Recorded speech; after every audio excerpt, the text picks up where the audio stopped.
ಇಂದು Covid ಹಗರಣದ ಮತ್ತೊಂದು ವರದಿ ಸಲ್ಲಿಕೆಯಾಗಿದೆ. ನಿವೃತ್ತ ನ್ಯಾಯಮೂರ್ತಿ ಜಾನ್ ಮೈಕಲ್ ಜಿ ಕುನ್ಹಾ ಈ ಹಿಂದೆ ಒಂದು ವರದಿಯನ್ನು ಸಲ್ಲಿಕೆ ಮಾಡಿದ್ರು.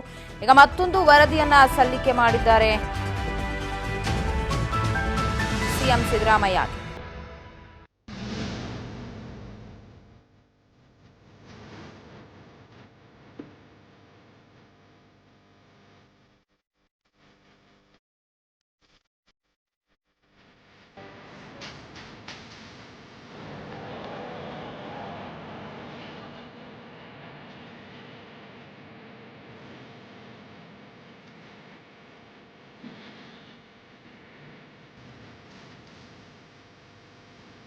ಕೋವಿಡ್-19 ವಿಚಾರಣಾ ವರದಿ ಸಿಎಂ ಸಿದ್ದರಾಮಯ್ಯಗೆ ಸಲ್ಲಿಕೆ.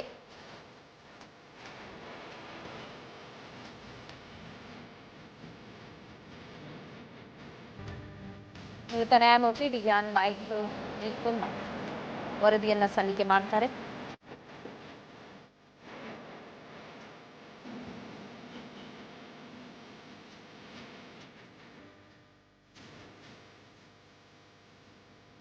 ಸಿಎಂ ಸಿದ್ದರಾಮಯ್ಯ ಸರ್ಕಾರಿ ನಿವಾಸ ಕಾವೇರಿಯಲ್ಲಿ ಭೇಟಿಯಾಗಿ ವರದಿಯನ್ನ ಸಲ್ಲಿಕೆ ಮಾಡಿದ್ದಾರೆ. ಇದು ಕೋವಿಡ್ ಹಗರಣದ ಮತ್ತೊಂದು ವರದಿ ಸಲ್ಲಿಕೆ. ಈ ಹಿಂದೆ ಸಲ್ಲಿಕೆಯಾಗಿತ್ತು ವರದಿ, ಈಗ ಮತ್ತೊಮ್ಮೆ ಸಲ್ಲಿಕೆಗೆ ಮುಂದಾಗ್ತಾ ಇದ್ದಾರೆ. ಮೈಕಲ್ ಡಿ ಕುನ್ಹಾ ನಿವೃತ್ತ ನ್ಯಾಯಮೂರ್ತಿಗಳ ನೇತೃತ್ವದಲ್ಲಿ ತನಿಖಾ ವರದಿ ಮಾಡ್ತಾ ಇದ್ದು ಕೋವಿಡ್-19 ಏನೆಲ್ಲ ಹಗರಣಗಳಾಗಿವೆ ಅಂತ ಸಂಜೆ ಸರ್ಕಾರಕ್ಕೆ ಕೋವಿಡ್ ಹಗರಣದ ಅಂತಿಮ ವರದಿ ಕೈ ಸೇರುತ್ತೆ. ಹಗರಣದ ಅಂತಿಮ ವರದಿಯನ್ನ ಸಿಎಂ ಕಾವೇರಿ ನಿವಾಸದಲ್ಲಿ ಅವರಿಗೆ ತಲುಪಿಸ್ತಾರೆ.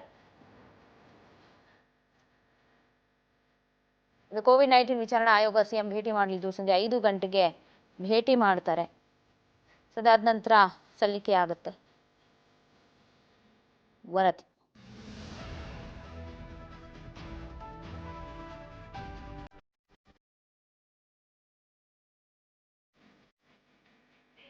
ಇವಾಗ ಮತ್ತಷ್ಟು ಅಪ್ಡೇಟ್ಸ್ ಕೊಡ್ತಾರೆ ಪ್ರತಿನಿಧಿ ಬಸವರಾಜ್ ಫೋನ್ ಸಂಪರ್ಕದಲ್ಲಿದ್ದಾರೆ. ಬಸವರಾಜ್, ಈಗಾಗಲೇ ಕಳೆದ ಒಂದು ಬಾರಿ ಈ ಒಂದು ಕೋವಿಡ್ ಹಗರಣದಲ್ಲಿ ಏನೆಲ್ಲ ಆಯ್ತು, ಎಷ್ಟೆಲ್ಲ ಕೋಟಿ ರೂಪಾಯಿ ಅವ್ಯವಹಾರ ನಡೆದಿತ್ತು ಅಂತ ಹೇಳಿ ನಿವೃತ್ತ ನ್ಯಾಯಮೂರ್ತಿಗಳು ಒಂದು ಆಯೋಗನೇ ಒಂದು ಪಟ್ಟಿಯನ್ನ ರೆಡಿ ಮಾಡಿತ್ತು, ವರದಿಯನ್ನ ರೆಡಿ ಮಾಡಿ ಸಿಎಂಗೆ ತಲುಪಿಸಿತ್ತು. ಇವತ್ತು ಎರಡನೇ ವರದಿ ಸಲ್ಲಿಕೆ ಆಗತ್ತೆ ಅನ್ನೋ ಮಾಹಿತಿ ಇದೆ.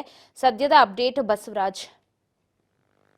ಪವಿತ್ರ, ಹಿಂದಿನ ಬಿಜೆಪಿಯ ಸರ್ಕಾರದಲ್ಲಿ ಕೋವಿಡ್-19 ಒಂದು ಸಂದರ್ಭದಲ್ಲಿ ಒಂದಿಷ್ಟು ಪಿಪಿ ಕಿಟ್ಗಳಾಗಿರ್ಬೋದು, ಒಂದಿಷ್ಟು ಕೋವಿಡ್ನ ಸಲಕರಣೆಯ ಒಂದು ತೆಗೆದುಕೊಳ್ಳುವಂತಹ ನಿಟ್ಟಿನಲ್ಲಿ ಸರ್ಕಾರ ದೊಡ್ಡ ಮಟ್ಟದಲ್ಲಿ ಅವ್ಯವಹಾರ ಮಾಡಿದೆ ಅನ್ನುವಂಥದ್ದು ಆಗ ವಿರೋಧ ಪಕ್ಷದ ಸ್ಥಾನದಲ್ಲಿರ್ತಕ್ಕಂಥ ಕಾಂಗ್ರೆಸ್ ನಾಯಕರು ಆರೋಪ ಕೂಡ ಮಾಡಿದ್ರು.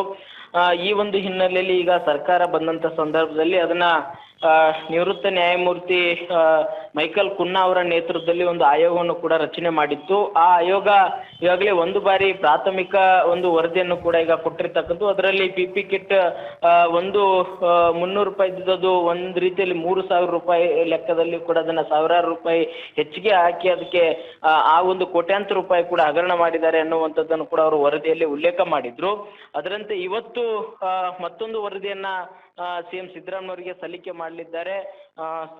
ಸಿಎಂ ಸರ್ಕಾರಿ ನಿವಾಸ ಕಾವೇರಿಯಲ್ಲಿ ಸಂಜೆ 5 ಗಂಟೆಗೆ ಮೈಕಲ್ ಕುನ್ನಾ ಅವರ ನೇತೃತ್ವದಲ್ಲಿ ಆಯೋಗ ಸಿಎಂ ಸಿದ್ದರಾಮಯ್ಯವರನ್ನ ಭೇಟಿ ಮಾಡಿ ಏನು ಈಗೆಲ್ಲ ತನಿಖಾ ವರದಿಯನ್ನು ಕೂಡ ಸಲ್ಲಿಸಲಿದ್ದಾರೆ.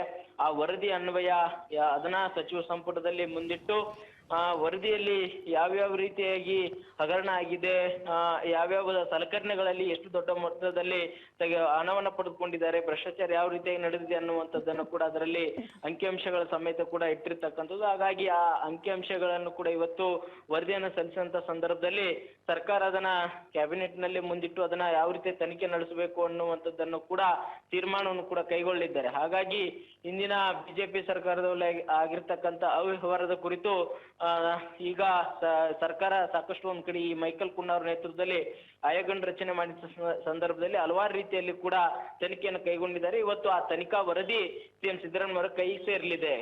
ಪವಿತ್ರ, ಈಗಾಗಲೇ ಈ ಪ್ರಾಥಮಿಕ ವರದಿಯಲ್ಲೇ ಒಂದಷ್ಟು ಬಿಜೆಪಿ ಕಾಲದಲ್ಲಿ ಆದಂತಹ ಹಗರಣ ನಾಯಕರುಗಳ ಹೆಸರು ಬಹಿರಂಗವಾಗತ್ತೆ ಅಂತ ಹೇಳಿದ್ರು. ಈಗ ಮತ್ತೊಂದು ಹಗರಣ, ಈ ಹಗರಣದಲ್ಲಿ ಮತ್ತೆಷ್ಟು ಕೋಟಿ ರೂಪಾಯಿ ಅವ್ಯವಹಾರ ಆಗಿರಬಹುದು, ಯಾರಿಗೆಲ್ಲ ಕುತ್ತು ಬರಬಹುದು ಅನ್ನುವಂಥದ್ದು ಬಸವರಾಜ್. ಪವಿತ್ರ, ಒಂದ್ ಕಡೆ ಹಿಂದಿನ ಬಿಜೆಪಿ ಸರ್ಕಾರದಲ್ಲಿ ಮುಖ್ಯಮಂತ್ರಿ ಆಗಿರ್ತಕ್ಕಂಥ BS ಯಡಿಯೂರಪ್ಪನವರ ಹೆಸರು ಉಲ್ಲೇಖ ಕೂಡ ಪ್ರಾಥಮಿಕ ಹಂತದಲ್ಲಿ ಕೂಡ ಇತ್ತು. ಅದರಂತೆ ಆರೋಗ್ಯ ಸಚಿವರಾಗಿದ್ದ ಏನು ಶ್ರೀರಾಮುಲು ಅವರ ಹೆಸರು ಕೂಡ ಉಲ್ಲೇಖ ಆಗಿತ್ತು. ಅದಾದ ಬಳಿಕ ಸುಧಾಕರ್ ಅವರ ಮತ್ತೆ ಆರೋಗ್ಯ ಸಚಿವರಾಗಿದ್ದ ಸುಧಾಕರ್ ಅವರ ಹೆಸರು ಕೂಡ ಅದರಲ್ಲಿ ಉಲ್ಲೇಖ ಆಗಿರ್ತಕ್ಕಂಥದ್ದು. ಏನು ಬೆಂಗಳೂರಿನ BBMP ವ್ಯಾಪ್ತಿಯಲ್ಲಿ ಕೂಡ ಹಲವಾರು ಕಡೆಗಳಲ್ಲಿ ಕೂಡ ಕೆಲವೊಂದಿಷ್ಟು ಇನ್ನೂ ಕೂಡ ತನಿಖಾ ವರದಿ ಬಾಕಿ ಹಂತದಲ್ಲಿತ್ತು.